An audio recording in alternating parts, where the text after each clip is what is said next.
கிறிஸ்துவுக்குள் அன்பான கர்த்தருடைய ஜனமே யாவரும் இயேசு கிறிஸ்துவின் நாமத்தினாலே உங்களை வாழ்த்துகிறேன், உங்களை ஆசீர்வதிக்கிறேன். 3 யோவான் 2 வசனங்களை வாசிப்போம். பிரியமானவனே, உன் ஆத்துமா வாழ்கிறது போல நீ எல்லாவற்றிலும் வாழ்ந்து சுகமாய் இருக்கும்படி வேண்டுகிறேன். செழிப்புனா எல்லாவற்றையும் ஆசீர்வாதம் தான் செழிப்பு.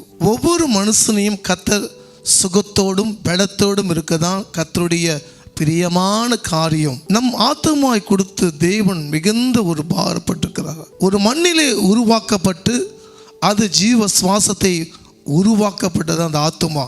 எடுத்து வாசிப்போம். ஆதியாகமம் 2 அதிகாரம் 7 வசனங்களை வாசிப்போம். தேவனாகிய கர்த்தர் மனுஷனை பூமியின் மண்ணினாலே உருவாக்கி ஜீவ சுவாசத்தை அவன் நாசியிலே ஊதினார், மனுஷன் ஜீவ ஆத்துமாவானான். இந்த வாக்கு தத்தபடியாக தேவன் உங்களுக்கு சொல்ல வர காரியம், தேவனுக்கு யாரெல்லாம் பிரியமா இருக்கிறோமோ தேவன் சுகபலத்தோடு கர்த்தர் உங்களை வைத்திருப்பார். ஒன்று, உலகத்து கூட பிரியமா இருந்தால் உலக லௌகியத்தில் நம்ம விழுந்து விடுகிறோம்.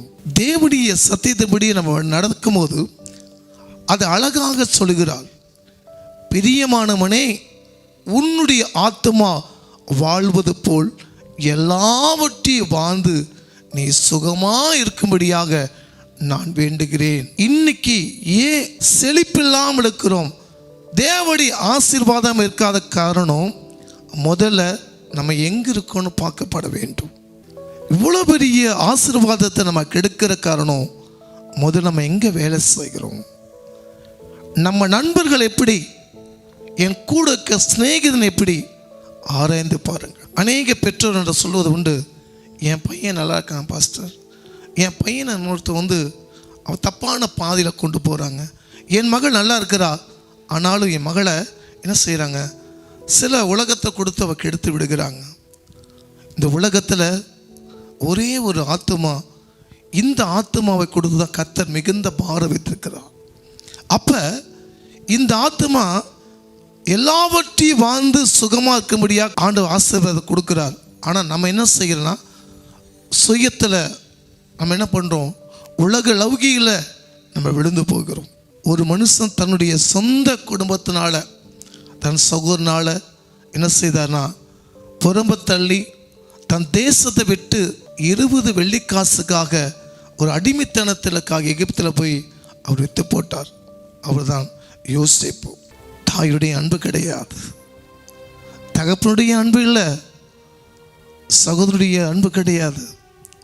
வேதம் சொல்கிறது, உலகத்தில் உபத்திரம் உண்டு ஆனால் திடங்கொள்ளுங்கள், உலகம் கொடுக்க முடியாத சமாதானத்தை நான் இந்த பூமியில் வைத்திருக்கிறேன். அன்பான பார்த்து கொண்டு கர்த்தர், என் வாழ்க்கையில் பிரச்சனை உபத்திரம், இவன் தன் வாலிய பிரார்த்தலே எல்லாவற்றையும் இழந்து போனான். இந்த யோசேப்பு என்ற மனிதனை கொடுத்து நான் பார்க்கும்போது ஒரு நன்மை தீமை கொடுக்க ஞானத்தை கூட யாருடைய உதவியும் இல்லை. யோசிச்சு பாருங்க, தகப்பன் இல்லை, தாயும் இறந்துட்டாங்க, சகோதரும் செத்து போயிட்டேன்னு சொல்லிட்டாங்க. எந்த உறவில்லாத அந்த சிறு வயதில் போதிக்கப்பட்ட அந்த விசுவாசம், அந்த பரிசுத்தத்தை வைத்து தான் யோசேப்பு விசுவாசமாய் நின்று காட்டினார்.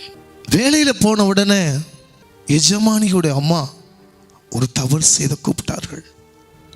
ஆனாலும் அப்போ யோசேப்போட வார்த்தையில், அம்மா எஜமானி, அம்மா எங்கள் எஜமான் எல்லாத்துக்கும் எந்த பொருளை தொட உரிமை கொடுத்துருக்கிறாருமா, ஆனால் இந்த பொருளை தொட எனக்கு உரிமை இல்லைம்மா, நான் தகுதியற்றவன் சொல்லியும் கேட்காதபடி வீணான பழியை சுமந்து ஒரு வாலி பிரார்த்தலை இவன் குற்றம் செய்தான் என்று சொல்லி தன் கணவன்கிட்ட சொல்லி என்ன செய்தாங்களா, சிறை கைதியாக அவர் போடப்பட்டார்.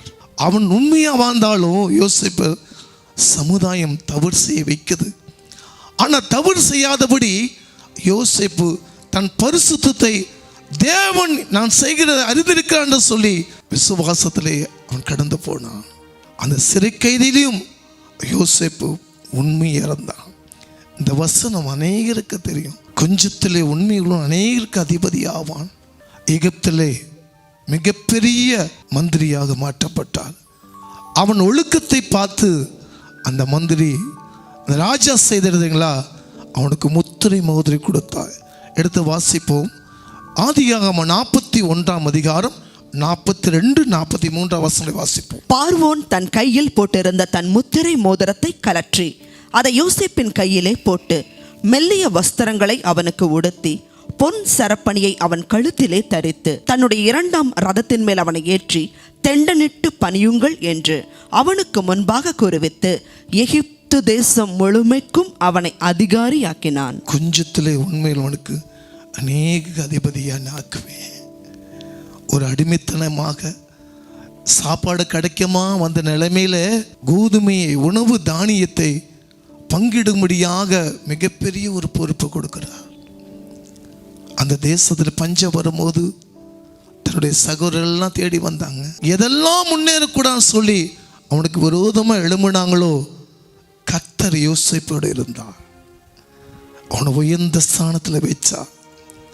அந்த பஞ்சகாலம் வரும்போது தன் தகப்பனும் சகோதரனும் யோசேப்பை தன் சொந்த சகோதரனை ஏற்றுக்கொண்டார். அவன் செழிப்பாக மாறினான்.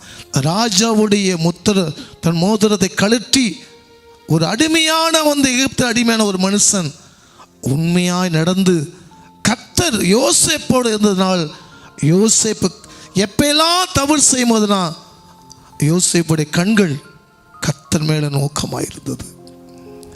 மிகப்பெரிய செழிப்பை யோசேப்பை பெற்றுக்கொண்டார்.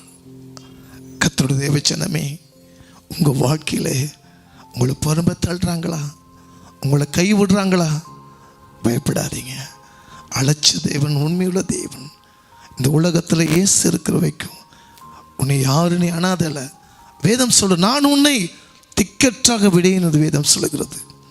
தேவன் மிகுந்த செழிப்பாக யோசேப்பை மாற்றினார். இன்னொரு காரியம், அன்னாள் என்ற மகள் உங்களுக்கு தெரியும், திருமணமாய் குழந்தை பாக்கியம் இல்லாத போது உலகம் அந்த அன்னாளை ஒரு பட்டம் கொடுக்குறாங்க.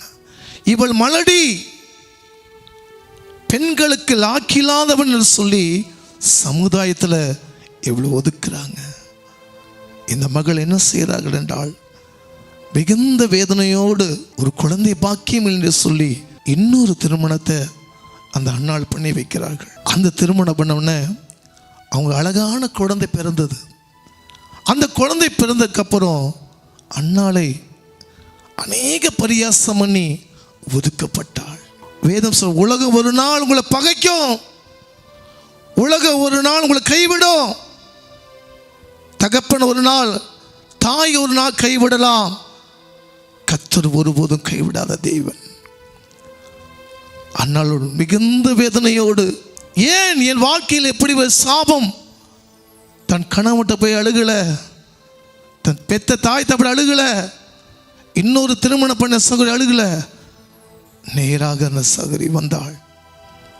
தேவாலயத்தில் போய் பலிபீடத்தை போய், ஆண்டவரே என்னை எல்லாரும் மலடி என்று சொல்லுகிறார்கள், நான் என்ன பாவம் செய்தனோ என்னை மன்னியும் என்று சொல்லி எல்லாரும் கைவிடப்பட்ட நிலைமையிலும் தனி மனிதனாக அந்த மகள் அழுதாள். அழுக மட்டுமல்ல, தேவன் அன்னாளுடைய கண்ணீரை தேவன் கண்டார். அந்த தாயார், ஒருவேளை ஆண்டவரே எனக்கு ஒரு குழந்தை கொடுத்தீங்கன்னா அந்த குழந்தை நான் உனக்கே நான் கொடுத்துடுவேன் என்று சொல்லி ஜெபம் பண்ணிட்டு ஒரு பொருத்தமனை கடந்து போனாங்க. நாட்கள் ஆனது. என்ன நடந்தது பார்ப்போம். 1 சாமுவேல் 1ஆம் அதிகாரம் 10-11 வாசிப்போம். அவள் போய் மனம் கசந்து மிகவும் அழுது கர்த்தரை நோக்கி விண்ணப்பம் பண்ணி, கர்த்தரை நோக்கி விண்ணப்பம் செய்தாள். சேனைகளின் கர்த்தாவே, தேவரீர் உம்முடைய அடியாளின் சிறுமியை கண்ணோக்கி பார்த்து, என்னுடைய சிறுமியினை கண்ணோக்கி பாரும், உம்முடைய அடியாளை மறவாமல் நினைந்தருளி உமது அடியாளுக்கு ஒரு ஆண் பிள்ளையை கொடுத்தால் அவன் உயிரோடு இருக்கும் சகல நாளும் நான் அவனை கர்த்தருக்கு ஒப்பு கொடுப்பேன், அவன் தலையின் மேல் சவரகன் கத்தி படுவதில்லை என்று ஒரு பொருத்தனை பண்ணினாள். ஆண்டவரே, இந்த உலகத்துக்காக இல்லப்பா, உலகம் என்னை பகைக்கிறது, உலகம் எனக்கு ஒரு பட்டம் கொடுக்கு என்று சொல்லி மனக்கசந்து கண்ணீரோடு அன்னாள் அழுதாங்க. சில நாட்கள் ஆனது. அழகான ஒரு ஆண் குழந்தை கத்த கொடுத்தா. அந்த குழந்தை யார் தெரியுங்களா? சாமுவேலை தீர்க்கதரிசியாக தேவன் பயன்படுத்தினார். சவுலை ராஜாவை அபிஷேகம் பண்ணினார். தாவீதை அபிஷேகம் பண்ணக்கூடிய கிருபை அந்த சாமுவேலுக்கு கிடைத்தது. சில நாட்கள் பிறகு மீண்டும் கர்த்தருடைய ஆலயத்துக்கு அவங்க போய் வேண்டிக் கொள்கிறார்கள். இன்னொரு சம்பவம் நடந்து பார்ப்போம். 1 சாமுவேல் 2ஆம் அதிகாரம் 21ஆம் வசனம் வாசிப்போம். அப்படியே கர்த்தர் அன்னாளை கடாட்சித்தார். அவள் கர்ப்பம் தரித்து 3 குமாரரையும் 2 மகளையும் 5 குழந்தைகளை கர்த்தர் அன்னாளுக்கு கற்றுக் கொடுத்தார். தேவன் அன்னாளை செழிக்க வைத்தார். அன்பான கர்த்தருடைய தேவஜனமே, உங்க வாழ்க்கையில உலகம் எல்லாரும் ஒரு நாள் உங்களை கைவிடும். உலகம் உங்களை பகைக்கும். உலகம் ஒரு பட்டம் கொடுக்கும். கணவனை இழந்துட்டா உன்னை விதவைன்னு கொடுப்பாங்க. கடனை வச்சா கடங்காரின்னு கொடுப்பாங்க. வியாதிப்பட்ட வியாதிக்காரையும் கொடுப்பாங்க. கர்த்தர் ஒருவர்தான் உன் உடைக்கப்பட்ட இருதயத்துக்கு அவர் தான் ஆறுதலும் தேடுதலும் கொடுக்கிற தேவன். கைவிடப்பட்ட நிலைமையிலும் அவங்க வாழ்க்கையில செழிப்பை தேவன் உண்டாக்கி கொடுத்தார். கண்கள் மூடி நம்ம ஜெபிப்போம். அன்பே பரலோக பிதாவே, இந்த காலை வேளையிலே பார்த்து கொண்டு ஒவ்வொரு பிள்ளைகளுக்காக நன்றி சொல்லுகிறேன் ஐயா.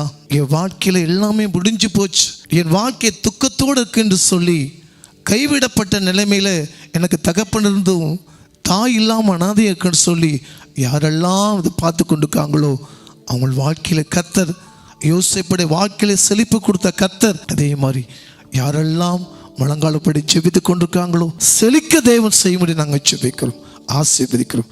இயேசுவின் என்ப நாமத்தில் நல்ல பிதாவே, ஆமென்.